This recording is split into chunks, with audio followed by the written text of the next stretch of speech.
दुलड़िया बया और मिश्रा को आयो और बाबा को सनम को जिसु मसीह दुलड़ ᱧᱩᱛᱩᱢ ते जोहार आसोई आपे सनम को मौज और नपाय रे मेना पे दुलड़िया को तेहिंगा विषय नोआ कना जिसु मसीह जीत बेरे चेदा अडिगे दामान महत्वपूर्ण कना और ओना होतेते आबो लाभ चेद आबो को चेद लाभ बो ᱧᱟᱢᱟ और ओना बाडाय लगित ते नोआ वीडियो मुचाद धाबिज बो ᱧᱮᱞमा। अब सनम को बड़ा गया जे जिसु मसीह दो अब सनम को कई लगी थे क्रूस काट दाणे हचैना तोपा हचैना और तेसार हिलो जीत बेरेद कते 40 दिन आयरिन चेला को सला ñेपेल कते आयमा विषय ईश्वर राज बाबद ते रोपड़ कते उनी दो चलायना और चला लहारे नोय सदर किया जे चेद लेकिन चला कना उनका गार रुवाड़ हिजुआ मेनते आपे सनाम को इदि लगी तो तेहें नोआ धरती रे जिसु मसीह और हिजु लहारे अब सनाम को मिट्टे ऑक्टो बो ᱧᱟᱢ का जे सरीगे जिसु मसीह जीत बेरेद तिनंग दामान कना तिना महत्वपूर्ण कना और ओना इदि कते अब लाभ चेद मेना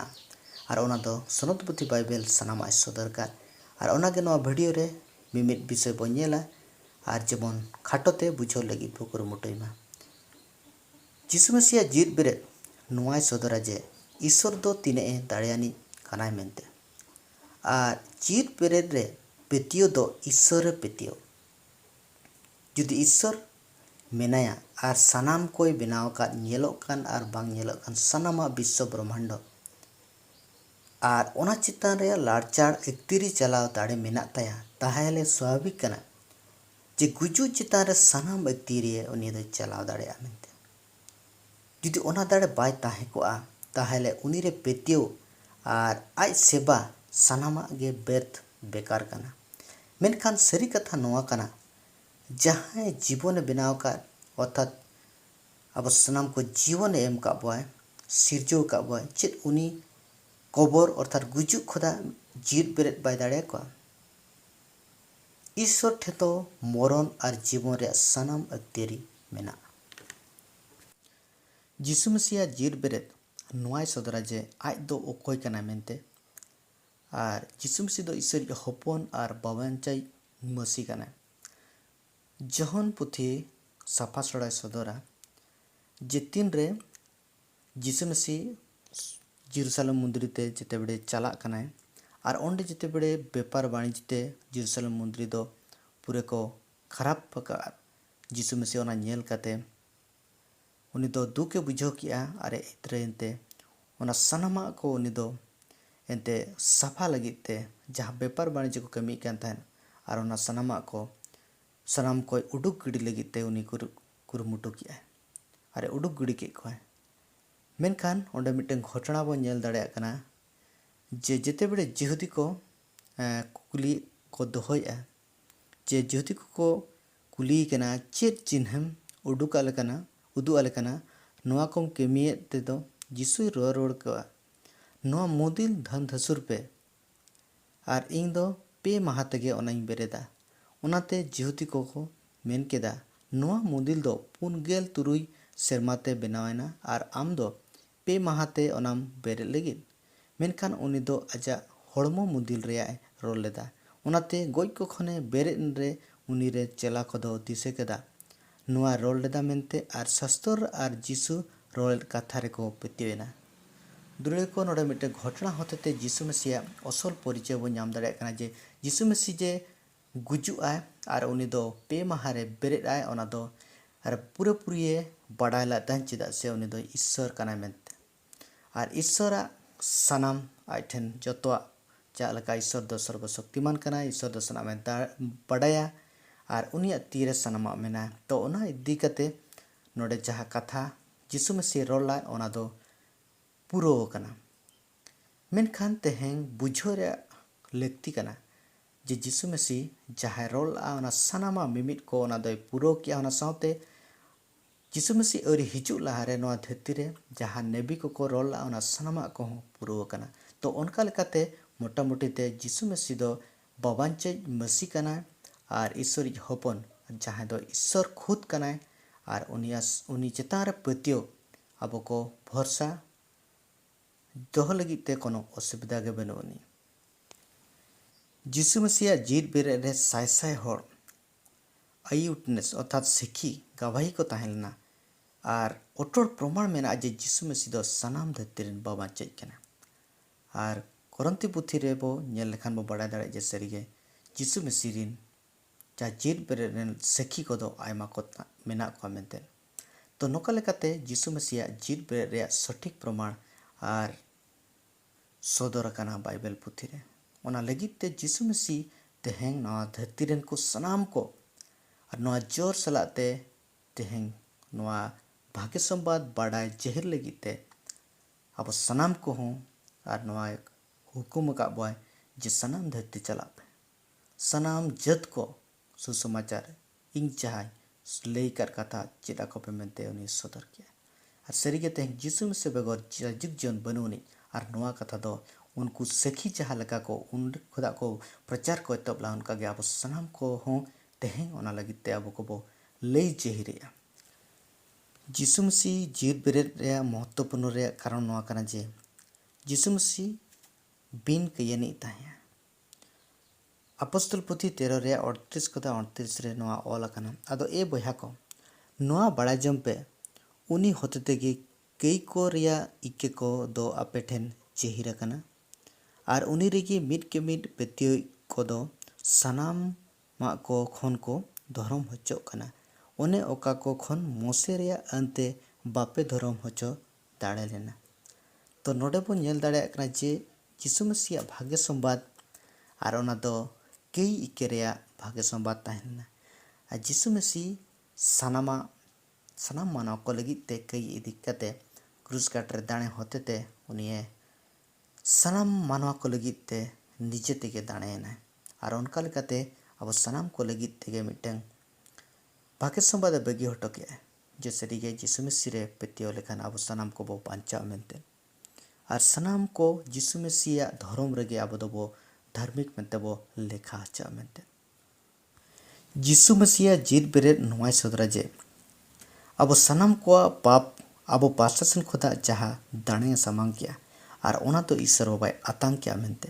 जुदी यीशु मसीह बाय जीत बेर को ताहले नोआ प्रमाण को आज सरीगे ईश्वर बाबा दो बाय आतंक ला मेनते नितो बन नेला जे यीशु मसीह जीत बेरेद अब लगी चेद लावाना बेनिफिट कना मेनते यीशु मसीह गुजु और जीत बेरेद होते ते ईश्वर बाबा सरी बंचा एमान बना अर्थात बांचा रे जहा कमी ताहना ना सनामा उनी दो पुरो कते अब को जहा दो सरी बंचाव जरूर ताहना ओना एमान बा रोमियो 10 रे नोय सदरा एनते आमा मोचाते यीशु दो प्रभु कनाय मेनते आंगोज लेखान आर ईश्वर दो गोज को खने उनिए बेरेद कदिया मेनते आमा अंतर पेतियो लेनखान दम बांचा तो यीशु मसीह शिकार तेहें सनाम मानवा लगी जरूर कना चिदा से जुदी तेहें यीशु मसीह मोजाते बाबो आंगोचिया ताले सरी बंचाव बाबो नाम दाड़िया आर नोआ दो साधारण कथा दो बांग कना अड़ी महत्वपूर्ण अड़ी दामान कथा कना आर ओना लगी तेगे नोआ कथा पाउले सदरिया यीशु मसीह जीत बेरेद होते तेगे अबो जीत आसपो नाम किया पहल पत्रस 1:3 रे ओल कना ईश्वर आबोरेन प्रभु यीशु मसीह रेन आपात गे सारा हुयु तायमा उनिगे आजा मारांग माया लेका मिटेंग जीत आस लेगित जन्म अरुकेट बना गोज को खन यीशु मसीह जीत बेरेदो होते ते मिट्टिक बिन माराव आर बिन मालछावा आर बिन गोसो ऐदरी लेगित तो नोडे बो नेल दाड़े कना जे मिटेंग जीत आस यीशु मसीह जीत बेरेद होते ते अब सनाम को बो नाम किया जोहन 11:25 रे ओलोक कना यीशुए नोय मेना इन कान गिंग बेरेद रुवाड़ ते आर जीवन दो इंगरे पेति दो गोले रे हो चीत ए ताहना नोडे बो नेल दाड़े कना जे यीशु मसीह आज खुद निजे देबी अजे इन कान गिंग जीत बेरेद दो आर जीवन हो इंगरे पेति दो उनी दो गोले रे हो चीत ए ताहना मेनखान नोआ कथा पूरे बो बड़ा दाड़े कना सरगे यीशु मसीह अब सनाम को लगी तेगे आर सदर का आर जेते बड़े जीत तहलेन रगे ओना दो सदर का जे सरगे इंगरे पेतियो दो चिदा आपे को जरूर कना मेनते चिदा से इंगे जीत बेरेद कने आर इंग ठेन के सनाम जीवन रे ऐदरी अधिकार मेना तेहें नोआ जीवन आपे को सनाम को बेरेद रुआड़ रेया हों सामर्थ्य इंग्रे मेना मेनते और नोआ इदी कते आयमा हड़ बाको पेतियो लेना मेनखान जेतेबे जीत बेरेद कते जिसु मसीह रे आयमा हड़ को पेतियोना और नोआ भरसा आस को नाम किया सरीगे जिसु मसीह ओका कथा रोल आ नोआ दो सरी करा मेनते जिसु मसीह रे पेतियो तो मिटeng आंधा पेतियो बांग कना और जिसु मसीह जीत बेरेद होते ते मसीह चितारे मिटeng पुरपुरी अब बो पेतियो बो दोहो दाड़ेया प्रथम करते 15 रे 13 और 14 रे नोआ बो नेल दाड़ेया कना चे ओल कना मेनखान गोज को जीत बेरेदो बनु खान मसीह हो बाय जीत बेरेद कना और मसीह बाय जीत बेरेद होचो कान खान आले प्रचार दो अड़िया गया और आपे विशेष हो अड़िया गया तो नोडे बन नेल दाड़ेया कना जे तेहें जिसु मसीह जीत बेरेद होते ते अब पतियो दो मिटeng अड़िया दो बांग कना व्यर्थ दो बांग कना अर्थात ईश्वर बाबा योजना ताहेलना जहाँ लेका जे नोकान बाबांचाई जहाँ चितान रे दो उनको पुरपुरी को विशेष पतियो को दो दाड़े और उन दो जीत हुई दरकार नोआ धरती रे नोकान मानवा के धरती रे बाको ओपेल लेना जहाँ दो मिटeng बाबांचाई लेकाते सदरो और उनी दो आजा जीवन रे सनाम अक्तियारी ताहेन ताय मेनखान जिसु मसीह गे जे मिटeng नोआ धरती रे बाबांचाई कनाय और ओना इदी कते आजा केमी कोते बो बड़ाय दाड़े कना जे जिसु मसीह जीत बेरेद ते होते ते आबो को बो नोआ बो पुरपुरी भरसा और बो बड़ाय दाड़े कना जे सरीगे उनी रे पेतियो दो मिटeng अवड़िया दो बांग कना मेनते जिसु मसीह रे पेतियो दो जीवन एमा कना प्रथम करंतियो 15 रे 19 को 22 रे बो नेल लेखान बड़ा दाड़ेया एखेन निये जीत रेगे मसीह रे बोन भरसा कान खान एंडे खान जोतो हड़ को खन बढ़ती माया बोन ले कना बोन मेनखान नितो मसीह दो गोज को खन जीत बेरेद होचो कना जेपिद आकार को मोदरेन पहिल जोगे एनते मिटeng मानवा होते ते मरण हुयेनते मिटeng मानवा होते ते के गोज को जीत बेरेद हो हुयेन कना तो आदम जहाँ लेका तेहें नोआ धरती रे पाप के इदी कते मरण एगुल तो मेनखान जिसु मसीह जहाँ दो और दसार आदम और उनी दो अब को लगित ते जीवने अगु किया और ओना लगित ते नोडे साफा सड़ाय सदर जे नोआ धरती जीवन लगित जुदी अब पेतियो कना जिसु मसीह रे ताहले अब पेतियो दो सठिक बांग कना मेनखान मिटeng नोकान जीवन जहाँ दो तेहें गोजन पोरेते नामोक कान जहाँ दो जयजुग जीवन जुदी नोआ पोरेते जीवन लगित ते तेहें जिसु मसीह रे बो तड़ाम या मेनखान जतो कदा अब दो भाग्यवान होड़ कना बो दामान होड़ कना बो और अब पतियो हो सठिक कना मनते बाइबले उदुगाय जिसु मसीह जीत बेरेद रिन पहिल जो कनाय और ओनाते उनी रे पेतियो अब सठिक कना और ओना पद बो नाम दाड़ेया जहाँ दो ओना करंती रेगे बो नेल खान बो बड़ाय दाड़ेया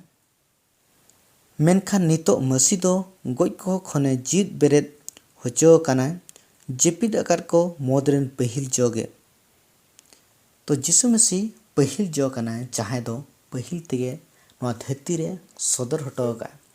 जे जीत बेरेद दो मानवा संभव कना और ओना दो जिसु मसीह पहिल जीत बेरेद होते ते सदर का जे मिद दिन हिलो सनाम मानवा को जीत बेरेदवा मेनखान बड़ाय रे विषय नवा कना जे तेहें अब को सनाम को बो जीत बेरेदवा जीवन जिसु मसीह तुलुज अब सेरमा तबो राकाब चला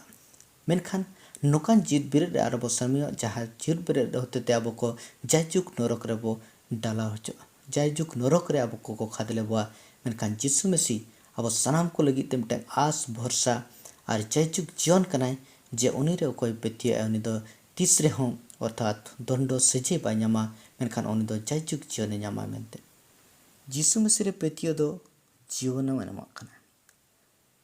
प्रथम करंतियो 15 रे 19 को 22 रे बो नेल लेखान बड़ा दाड़ेया एखेन निये जीत रेगे मसीह रे बोन भरसा कान खान एंडे खान जोतो हड़ को खन बढ़ती माया बोन ले कना बोन मेनखान नितो मसीह दो गोज को खन जीत बेरेद होचो कना जेपिद आकार को मोदरेन पहिल जोगे एनते मिटeng मानवा होते ते मरण हुयेनते मिटeng मानवा होते ते के गोज को जीत बेरेद हो हुयेन कना तो आदम जहाँ लेका तेहें नोआ धरती रे पाप ᱠᱮᱭ ᱤᱫᱤ ᱠᱟᱛᱮ ᱢᱚᱨᱚᱱ ᱟᱹᱜᱩ ᱞᱮᱫᱼᱟ। ᱛᱚ ᱢᱮᱱᱠᱷᱟन ᱡᱤᱥᱩ ᱢᱮᱥᱤ ᱡᱟᱦᱟᱸ ᱫᱚ ᱟᱨ ᱫᱚᱥᱟᱨ ᱟᱫᱚᱢ ᱟᱨ ᱩᱱᱤ ᱫᱚ ᱟᱵᱚ ᱠᱚ ᱞᱟᱹᱜᱤᱫ ᱛᱮ ᱡᱤᱭᱚᱱᱮ ᱟᱹᱜᱩ ᱠᱮᱜᱼᱟ। ᱟᱨ ᱚᱱᱟ ᱞᱟᱹᱜᱤᱫ ᱛᱮ ᱱᱚᱰᱮ ᱥᱟᱯᱷᱟ ᱥᱚᱲᱟᱭ ᱥᱚᱫᱚᱨᱮᱜᱼᱟ ᱡᱮ ᱱᱚᱣᱟ ᱫᱷᱟᱹᱨᱛᱤ ᱡᱤᱵᱚᱱ ᱞᱟᱹᱜᱤᱫ ᱡᱩᱫᱤ ᱟᱵᱚ ᱯᱟᱹᱛᱭᱟᱹᱜ ᱠᱟᱱᱟ ᱡᱤᱥᱩ ᱢᱮᱥᱤ ᱨᱮ ᱛᱟᱦᱚᱞᱮ ᱟᱵᱚᱣᱟᱜ ᱯᱟᱹᱛᱭᱟᱹᱣ ᱫᱚ ᱥᱚᱴᱷᱤᱠ ᱵᱟᱝ ᱠᱟᱱᱟ। ᱢᱮᱱᱠᱷᱟन ᱢᱤᱫᱴᱟᱝ ᱱᱚᱝᱠᱟन ᱡᱤᱵᱚᱱ ᱡᱟᱦᱟᱸ ᱫᱚ ᱛᱮᱦᱮᱧ ᱜᱚᱡᱮᱱ ᱯᱚᱨᱮᱛᱮ ᱧᱟᱢᱚᱜ ᱠᱟᱱ ᱡᱟᱦᱟᱸ ᱫᱚ ᱡᱟᱭᱡᱩᱜᱽ ᱡᱤᱭᱚᱱ ᱡᱩᱫᱤ ᱱᱚᱣᱟ ᱯᱚᱨᱮᱛᱮ ᱡᱤᱵᱚᱱ ᱞᱟᱹᱜᱤᱫ te teng Jisu Mesir bo taramya menkan joto koda abo do bhagyoban hor kana bo daman hor kana bo ar abo patio hon sothik kana mente Bible udugai Jisu Mesir patio do जीवन में एमक kana प्रथम कोरिन्थियो 15 ᱨᱮᱭᱟᱜ 19 ᱠᱷᱚᱱᱟᱜ 22 रे बन nail लेखान बड़ा दाड़ेया एखेन निये जीव रेगे मसी रे बन भरसा कान खान एंडे खान जोतो हड़ को खन बड़ती माया बन ले कना बन मेनखान नितो मसी दो गज को खन जीव बेरेद होचो कना जेपिड आकार को मोदरेन पहिल जोगे एनते मिट्टेंग मानवा होते मरण हुयेनते मिट्टेंग मानवा होते के गज को जीव बेरेद हो हुयेन कना तो आदम जहाँ लेका तेहें नवा धरती रे पाप के इदी काते मरण आगुल तो मेनखान जिसु मसी जहाँ दो आर दसार आदम आर उनी दो आबो को लगित ते जीवने आगु किया आर ओना लगित ते नोडे साफा सड़ाय सदरया जे नोआ धरती जीवन लगित जुदी आबो पतियोग कना जिसु मसी रे ताहले आबो पतियो दो सठिक बांग कना मेनखान मिट्टेंग नोकान जीवन जहाँ दो तेहें गजन परेते ᱧᱟᱢᱚᱜ ᱠᱟᱱ जहाँ दो जयजुग जीवन जुदी नोआ परेते जीवन लगित ते तेहें जिसु मसी रे बो ताड़ामया मेनखान जतो कदा आबो दो भाग्यवान हर कना बो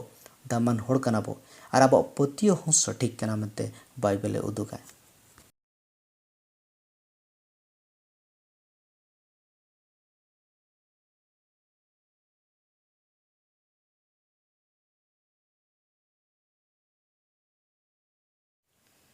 दुलड़े को मुचाद रे नोआ कथाई सदरा जे जहाँ तिने तेहें मसी यीशु रे बो पतियो कान सनाम बया मिसरा को हुए तो तेहें आबो अकिल ज्ञान अभाव इति काते मसीया ज्ञान सठिक लेकाते हुए तो आबो कोठन बनुनी मेखान जिसु मसी आबो सनाम को लगित ते नोआ नमुनाय सदरका जे आजा पांजा तलखारे ताड़ाम कते आबो को आज जहाँ तेहें आबो सनाम को उतु काबा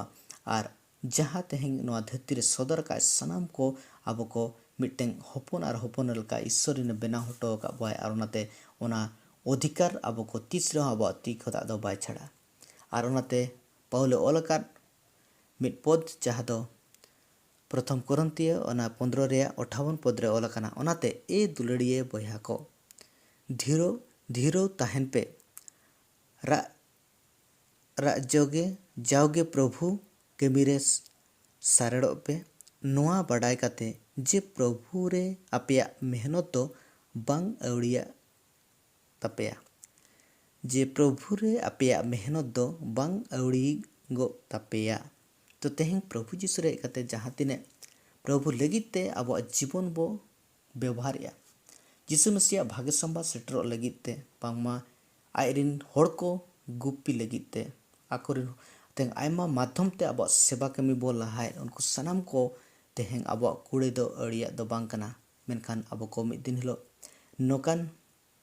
जेकाते आर नोकान कुड़े बन ᱧᱟᱢᱟ नोकान पुरस्कार बन ᱧᱟᱢᱟ जहाँ लगित दो हो तो आबो कल्पना रे बाबो सेटका मेनखान ओनाते पाउल बारंबार नोआ कथा होतेते उहेर दिसे होचे बाय सरीगे जे प्रभु रे ताहा तिने बो मेहनत उनको दो तेहें दो अड़िया दो बांग कना मेनते मेनखान पुरस्कार दो नीट कना मेनते तो सनाम को प्रभु बुहार आपमे नोआ मैसेज होते ते आपे सनाम को मजबूत पे पतियो रे आर प्रभुआ सेवा करने तो सनाम को प्रभु गोड़ा पे में।